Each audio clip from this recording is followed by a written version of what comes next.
जय हिंद। मैं Pappu sir PDF mind में आपका स्वागत करता हूं।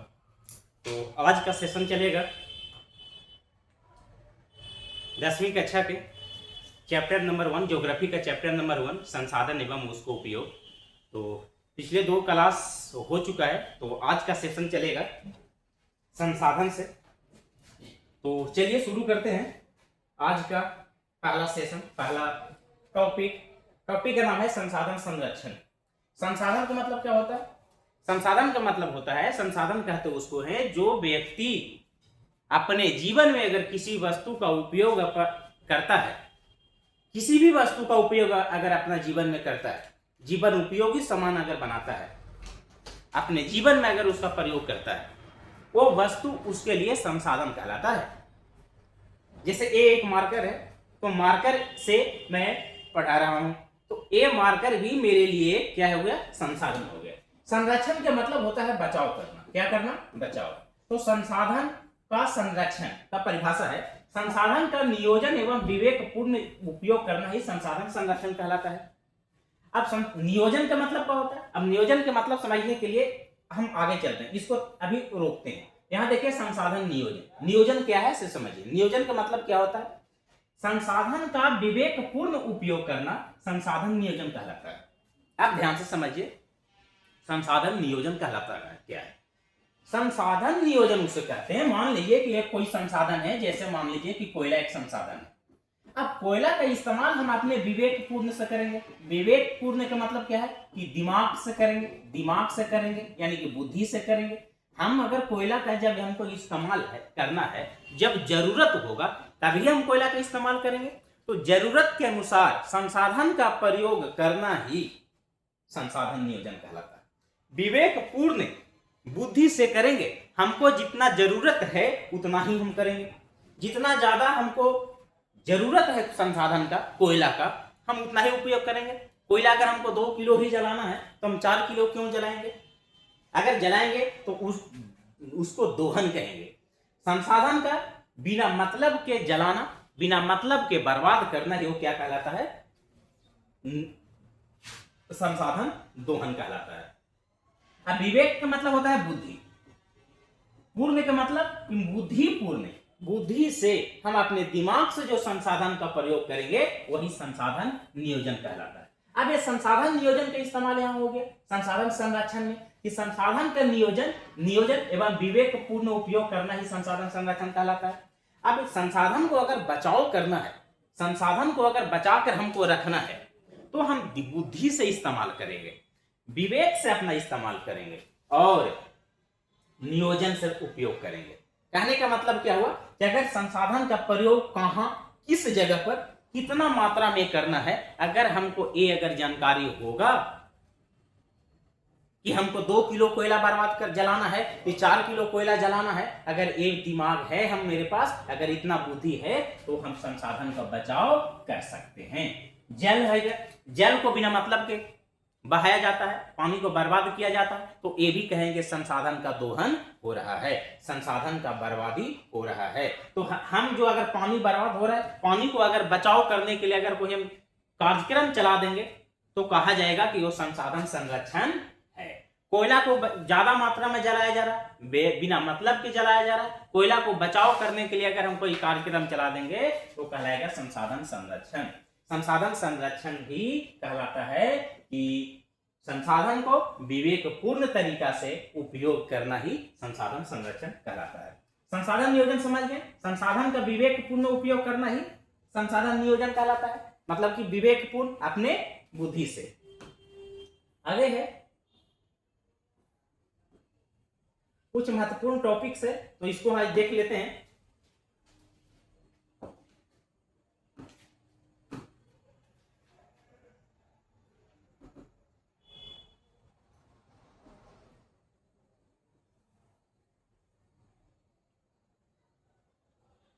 चलिए, संदीप पांडे का संबंध वर्षा जल संचय कृषि भूमि का विस्तार से। कहने का मतलब क्या हुआ कि एक व्यक्ति है जिनको नाम है संदीप पांडे। क्या नाम है? संदीप पांडे। एक व्यक्ति हैं, उनको नाम है संदीप पांडे। संदीप पांडे का काम क्या है संदीप पांडे का संबंध जो है वर्षा जल, अरे वर्षा जल कहने का मतलब जो बरसात वाला जो पानी आता है उसको संचय करना। संचय का मतलब होता है जमा करके रखना, जमा करके रखना। तो संदीप पांडे का संबंध जो है वो वर्षा जल संचय, चयन नहीं, संचय, वर्षा जल संचय। संचय का मतलब होता है जमा करके रखना। और कृषि भूमि का विस्तार, कृषि भूमि का विस्तार का मतलब क्या है कि जो भूमि बेकार है, जो भूमि बेकार है उसको कृषि योग बनाएंगे। क्या बनाएंगे? कृषि योग बनाएंगे। अब वर्षा के जल को भी सुरक्षित रखेंगे, वर्षा के पानी को हम बर्बाद नहीं होने देंगे और उसका हम संचय करके रखेंगे, जमा करके रखेंगे। और जो भूमि बर्बाद हो रही है, जो भूमि रेगिस्तान बना हुआ है, जो भूमि बंजर हुआ है, जो भूमि में जंगल उगा हुआ है, उस भूमि को हम कृषि योग्य भूमि बनाएंगे। तो इसका संबंध किस व्यक्ति से कहा है? संदीप पांडे का संबंध है वर्षा जल से, वर्षा जल संचय से और कृषि भूमि के विस्तार से। आगे है 1962 ईस्वी में club of Rome, club of Rome किताब का संगठन का नाम है, क्लब ऑफ रोम संसाधन संरक्षण की वकालत की थी। कहने का मतलब क्या है? 1968 ईस्वी में इटली की राजधानी, इटली की राजधानी रोम में एक संगठन काम कर रही थी। उस संगठन का नाम था क्लब ऑफ रोम। क्या नाम था? Club of Rome. अब ये जो क्लब ऑफ रोम जो संगठन है, ये जो संगठन जो है, ये संगठन वकालत की थी संसाधन संरक्षण की। मतलब कि देश में जितना सारा संसाधन है, उस संसाधन, प्राकृतिक संसाधन को हो या नेचुरल संसाधन हो, किसी भी संसाधन को संरक्षण करना या बचाव करना, बचाव करने के लिए जो वकालत की थी, जो आंदोलन किया था, जो लड़ाई लड़ी थी अपने देशों में, उसको संगठन का नाम है क्लब ऑफ रोम। ये कब लड़ाई लड़ा गया था? 1968 ईस्वी में।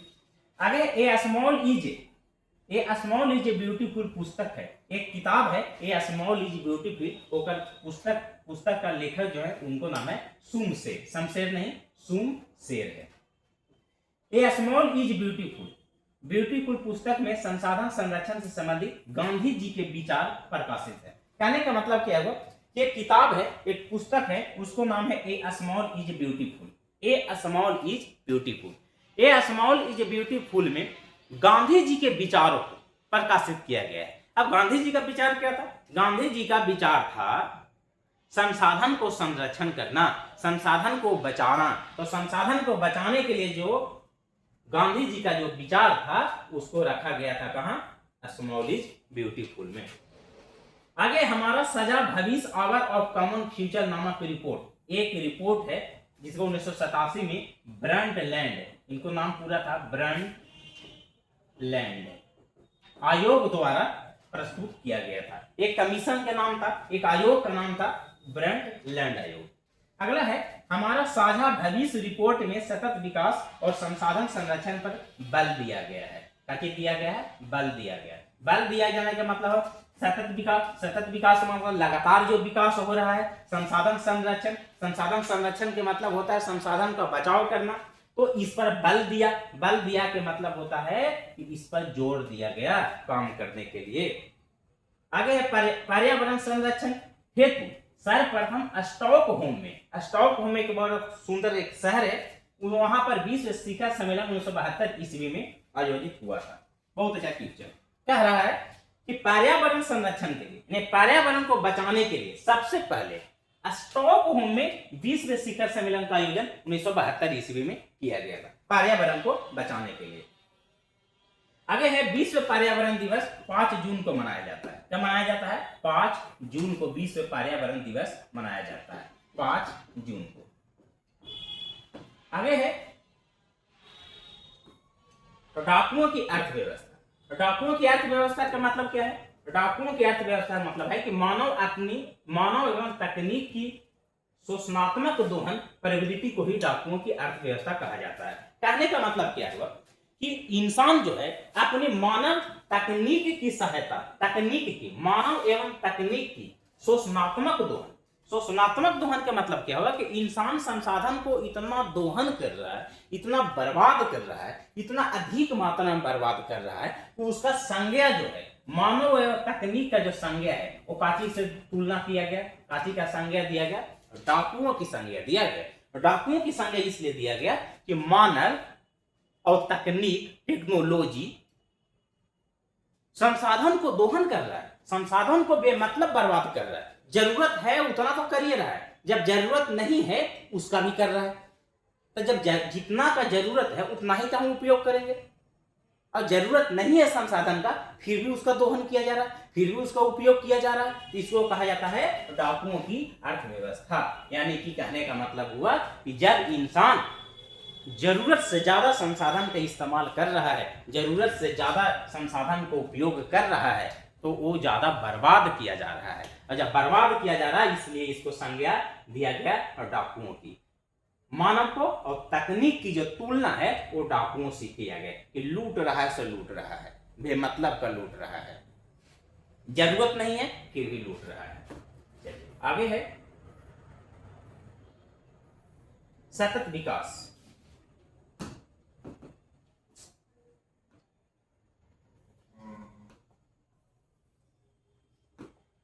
आगे है सतत विकास। सतत विकास कहता है, सतत का मतलब होता है लगातार। क्या होता है? लगातार। सतत विकास कहता है कि पर्यावरण के बिना क्षति पहुंचाए, भविष्य की आवश्यकताओं के मद्देनजर वर्तमान विकास को कायम रखा जा सकता है। ऐसी धारणा को ही सतत विकास कहा जाता है। सिंपल सी बात है, कहता है कि सतत विकास पर्यावरण को क्षति नहीं पहुंचाना है। पर्यावरण जो है, जितना सुरक्षित पर्यावरण है उसको उतना ही सुरक्षित रखना है। पर्यावरण पर कोई आंच नहीं आने देना है, पर्यावरण पर कोई आंच आने नहीं देना है। पर्यावरण जितना सुरक्षित है उसको उतना ही सुरक्षित रखेंगे। लेकिन भविष्य की आवश्यकताओं को लेकर, भविष्य के बारे में सोचना है हमको। अब भविष्य के बारे में सोचकर वर्तमान विकास को कायम रखा जा सकता है। आने वाला भविष्य के लिए हमको देखिए, संसाधन को, पर्यावरण को नुकसान भी नहीं पहुंचा रहा है, पर्यावरण को सुरक्षित भी करना है, संसाधन का उपयोग उतना ही करना है जितना हमको जरूरत है। सतत विकास जो हम विकास कर रहे हैं वो आने वाले भविष्य के लिए भी देखकर करेंगे। तो आने वाले भविष्य को भविष्य की आवश्यकताओं को मद्देनजर, मतलब उसको देखते हुए वर्तमान विकास को, जो अभी विकास जो चल रहा है वो विकास को हम बरकरार रखेंगे, जारी रखेंगे। और वर्तमान विकास को जारी रखना ही सतत विकास कहलाता है। किसके लिए? भविष्य के लिए। जो विकास भविष्य के लिए सोच करके हम अभी वर्तमान विकास को कायम रखेंगे, मतलब कि जारी रखेंगे, उसको कहते हैं सतत विकास। समझ गए? आगे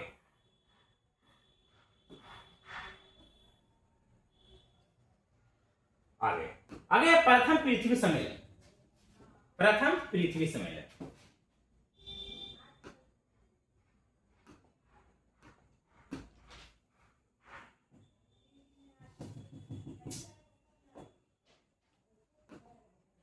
देखिए, प्रथम पृथ्वी सम्मेलन,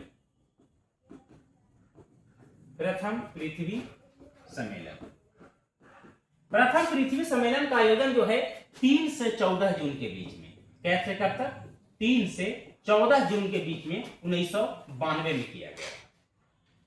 3 पृथ्वी सम्मेलन का आयोजन हुआ था 5 सालों के बीच में। पहला 1992 में, तो दूसरा हो जाएगा 1997 में, और तीसरा हो जाएगा 2002। पहला हुआ था ब्राजील के रियो डी जेनेरो में, रियो डी जेनेरो में। दूसरा जो हुआ था वो हुआ था न्यूयॉर्क में, और तीसरा जो हुआ था वो हुआ था जोहान्सबर्ग में। 3 पृथ्वी सम्मेलन हुआ। पृथ्वी को बचाने के लिए, पृथ्वी को, पर्यावरण को बचाने के लिए 3 पृथ्वी सम्मेलन का आयोजन किया गया था। प्रथम पृथ्वी सम्मेलन 3 से 14 जून तक, कब से कब तक?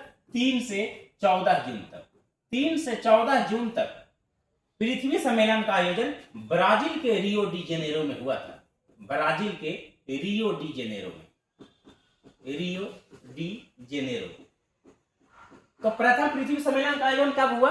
3 से 14 जून 1992 को। पूछेगा कहां हुआ? तो ब्राजील के रियो डी जेनेरो में। इसका उद्देश्य क्या था? इसका उद्देश्य था पर्यावरण को सुरक्षित रखना। मीटिंग बुलाया गया था। देखिए, प्रथम पृथ्वी सम्मेलन का आयोजन 3 से 14 जून, 3 से 14 जून 1992 को ब्राजील के रियो डी जेनेरो में किया गया था, जिसमें विकसित एवं विकासशील देशों के 178 प्रतिनिधियों ने भाग लिया था। इस सम्मेलन ग्लोबल वार्मिंग को वन संरक्षण, जैव विविधता, कार्यक्रम 21 एवं रियो डी घोषणा पत्र पर समझौता किया गया था। अब बड़ा खूबसूरत चीज है, कह रहा है कि जब 3 से 14 जून 1992 को जब प्रथम पृथ्वी सम्मेलन का आयोजन ब्राजील के रियो डी जेनेरो में किया गया था, इसमें मेन मुद्दा क्या था, किस मुद्दे पर बात किया जा रहा था? तो मुद्दा था वन संरक्षण, मतलब जंगल को बचाना है, जैव विविधता, प्रकृति को बचाना है। कार्यक्रम 21 भी एक कार्यक्रम था, वो आगे हम आपको बताएंगे। ग्लोबल वार्मिंग में 6 गैस है, तो ग्लोबल वार्मिंग में उपस्थित 6 गैस को मात्रा में, उपयोग के मात्रा में कटौती करना था। मतलब कि 6 गैस जो है ग्लोबल वार्मिंग में जो 6 गैस है वो 6 गैस का जो उपयोग किया जा रहा है उसके मात्रा में कटौती करना है। कहने का मतलब कि ग्लोबल वार्मिंग की जो गैस जो है वो कम उपयोग करेंगे तो पर्यावरण अच्छा रहेगा। तो इस पर किया गया था विचार विमर्श। 178 देश का प्रतिनिधि ने भाग लिया था इसमें। सोचियो, 178 देश का मेन व्यक्ति आया था, प्रतिनिधि आया था पर्यावरण का बात विचार करने, कहा कि नहीं अच्छी बात है, पर्यावरण को बचाना चाहिए। तो 178 क्वेश्चन पूछेगा, प्रथम पृथ्वी सम्मेलन का आयोजन कब हुआ? 1992 में। कहाँ हुआ? ब्राजील के रियो डी जेनेरो में। कितना प्रतिनिधियों ने भाग लिया? तो 178 प्रतिनिधियों ने भाग लिया।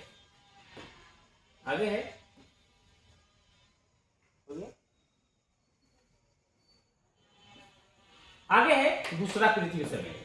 हम बोले कि प्रथम कब हुआ था? प्रथम कब हुआ? 1992 में। दूसरा कब हुआ? 97 में। तीसरा कब हुआ? 2002 में। देखिए द्वितीय पृथ्वी सम्मेलन कहता है कि सम्मेलन का आयोजन 23 से 27 जून, याद रखिएगा 23 से 27 जून 1997।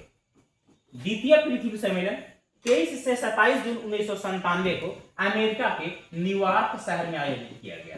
इस शहर में न्यूयॉर्क, बहुत खूबसूरत शहर है न्यूयॉर्क। तो 23 से 27 जून के बीच 1997 में न्यूयॉर्क में स्थापित किया गया था। इस सम्मेलन के मूल्यांकन के लिए 5 वर्ष बाद आयोजित हुआ था। कहने की वजह +5 सम्मेलन भी कहा जाता है, इसे 5+5 सम्मेलन भी कहा जाता है। +5 सम्मेलन क्यों कहा जाता है? +5 सम्मेलन इसलिए कहा जाता है क्योंकि 5 वर्षों के बीच हुआ था। याद कीजिए, पहला कब हुआ था? 1992 में। दूसरा कब हुआ? 1997 में। तो दोनों के बीच का गैप कितना है? 5 साल का। तो जो 5 साल का गैप है, इसलिए इस सम्मेलन को +5 सम्मेलन भी कहा जाता है। तो प्रथम पृथ्वी सम्मेलन 1992 में, दूसरा पृथ्वी सम्मेलन 1997 में। पहला हुआ कहाँ? ब्राजील के रियो डी जेनेरो में। दूसरा कहाँ हुआ? अमेरिका के न्यूयॉर्क शहर में। तीसरा हुआ था 2002 में। याद कीजिए, 5 साल तो फिर 5 साल 2002 में। ये कहाँ हुआ था? ये दक्षिण अफ्रीका में हुआ था, साउथ अफ्रीका के कहाँ? जोहान्सबर्ग में। कहाँ हुआ था? जोहान्सबर्ग में इस सम्मेलन का आयोजन।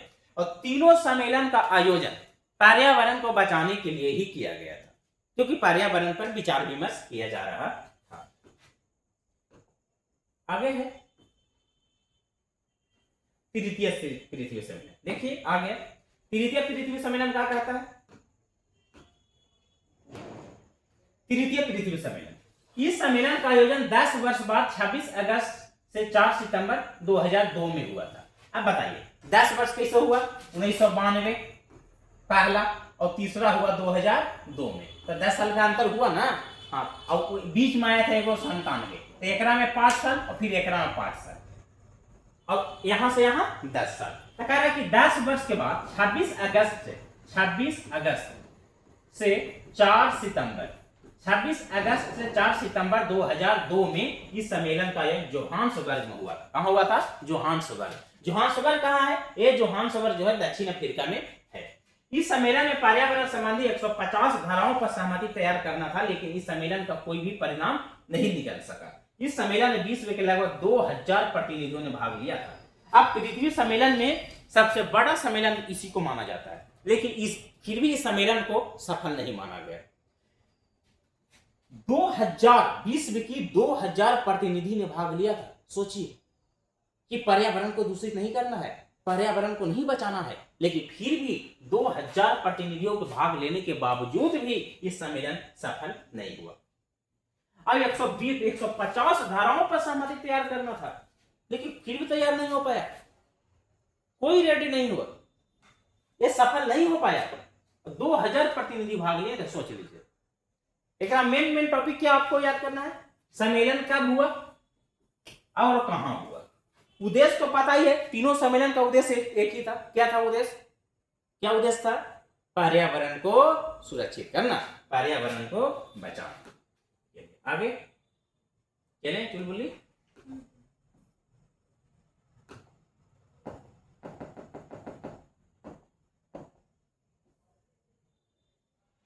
चलिए कार्यक्रम 21, कार्यक्रम 21 क्या है?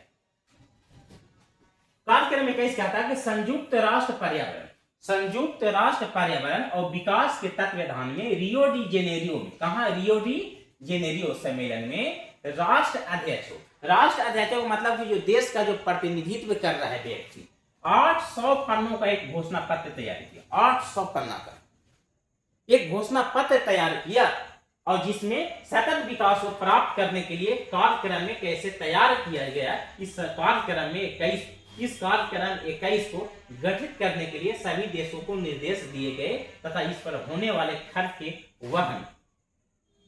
वहन हेतु विश्व पर्यावरण कोष की स्थापना की गई। कहने का मतलब सीधा सीधी कि संयुक्त कार्यक्रम 21 जो था वो था राष्ट्र अध्यक्षों के द्वारा 800 पन्नों का ये भी का घोषणा पत्र था। एक घोषणा पत्र क्या था? ये सतत विकास को कायम करने के लिए। कहने का मतलब कि जो देश में विकास हो रहा है उस विकास को लगातार होने दिया जाए, रुकावट पैदा नहीं होना जाए। तो सतत विकास को प्राप्त करने के लिए, सतत विकास को लगातार आगे बढ़ने के लिए कोई रुकावट पैदा ना हो, इस पर विचार विमर्श करने के लिए कार्यक्रम 21 चलाया गया था। क्वेश्चन पूछेगा कि कितने पन्नों का था? 800 पन्नों का।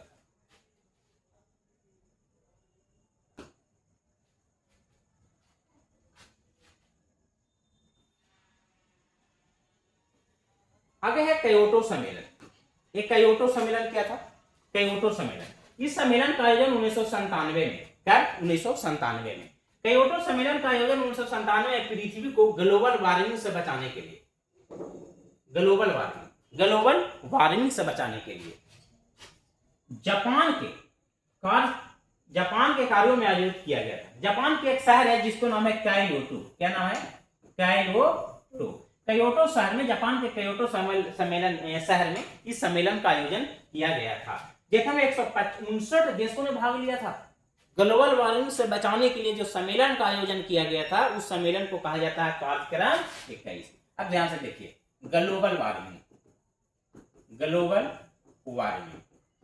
वार्मिंग का मतलब होता है पृथ्वी को बचाने वाला, पृथ्वी को नुकसान करने वाला। ग्लोबल का मतलब होता है पृथ्वी।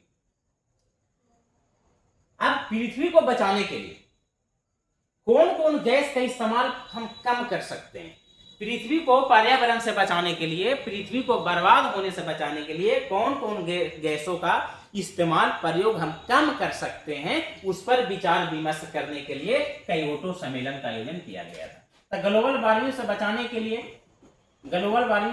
के लिए किस सम्मेलन का आयोजन किया गया? क्योटो सम्मेलन। ये क्योटो सम्मेलन कहाँ आयोजित किया गया?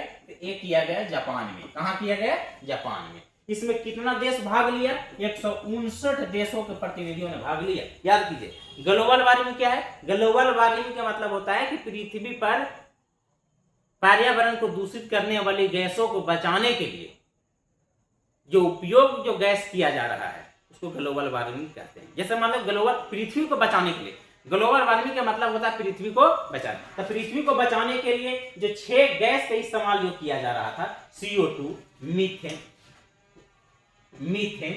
फ्लोरोक्लोरोकार्बन, सल्फर हेक्साक्लोराइड, ग्लोबल वार्मिंग के लिए जिम्मेदार मानते हैं। कहने का मतलब क्या है कि ग्लोबल वार्मिंग को में जो 6 गैस है, 6 गैस, तो पृथ्वी को पर्यावरण को दूषित होने के लिए ये 6 गैसों का जिम्मेवार माना गया है। कहा गया है कि यही 6 गैस के कारण पृथ्वी पर ग्लोबल वार्मिंग बढ़ता जा रहा है, पर्यावरण प्रदूषित हो रहा है।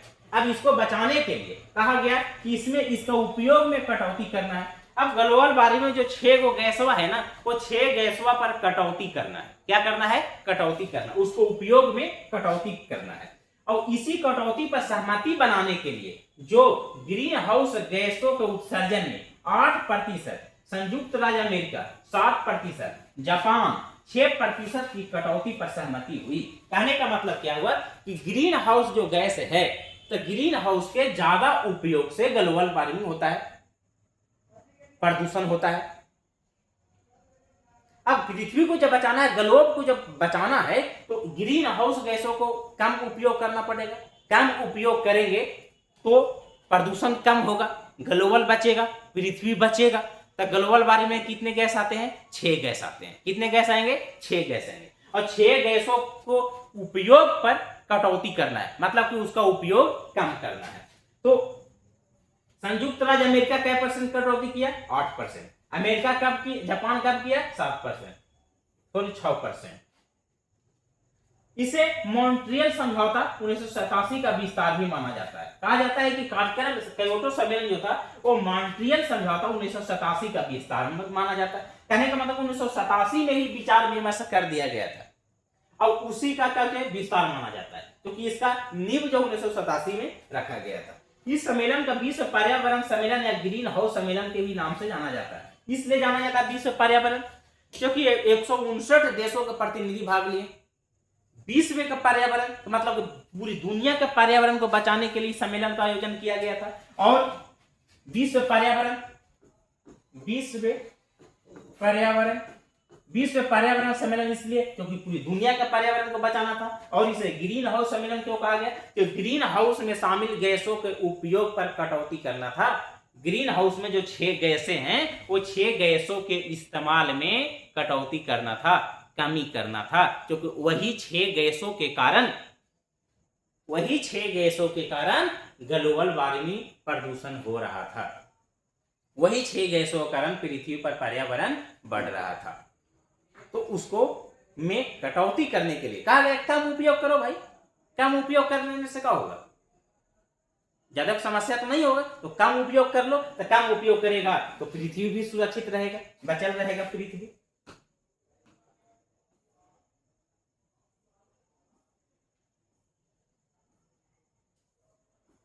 चलिए आज की क्लास इतना ही रहने देते हैं, स्लाइड खत्म हो गया। ठीक, चलिए मिलते हैं फिर अगले क्लास में। क्लास कैसा लगा कमेंट कीजिए, शेयर कीजिए। और आप लोग एक सब्सक्राइब जरूर कीजिए, शेयर जरूर कर दीजिएगा, एक प्यारा भरा कमेंट जरूर कीजिएगा।